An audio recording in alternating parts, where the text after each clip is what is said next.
Assalamualaikum warahmatullahi Assalamualaikum wabarakatuh. warahmatullahi wabarakatuh. Pada kesempatan kali ini, kami akan membahas kredit digital dan kepercayaan masa depan. Kelompok kami yang beranggotakan Kaila Zafik Ailin, Mia Kusuma Wardani, dan saya sendiri, Reina Zawa Hegermana. Oke, baik. Pertama ada skenario di mana sebuah aplikasi vintage lending di Indonesia menawarkan pinjaman cepat tanpa jaminan kesehatan mahasiswa dan pekerja muda.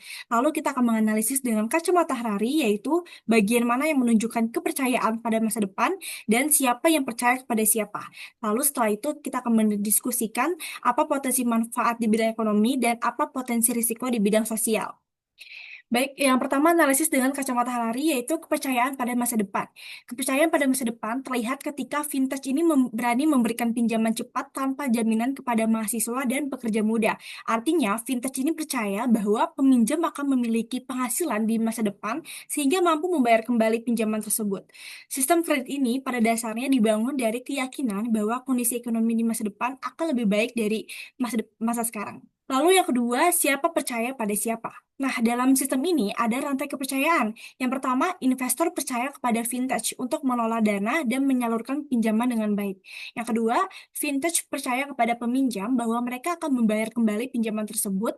Lalu yang ketiga, peminjam percaya kepada masa depan mereka sendiri bahwa mereka akan memiliki pendapatan untuk melunasi utang-utang tersebut.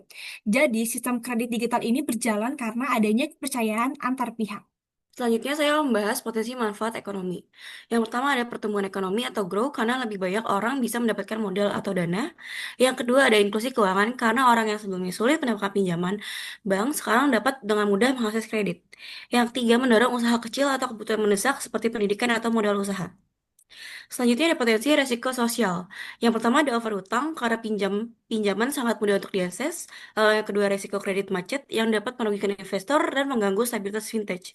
Kedua resiko tersebut dapat juga memicu masalah kesehatan mental, penurunan produktivitas, dan konflik sosial. Lalu ada prinsip etis yang harus dipatuhi vintage lending. Yang pertama, transparansi. Bunga, biaya, dan risiko harus dijelaskan dengan jelas kepada peminjam.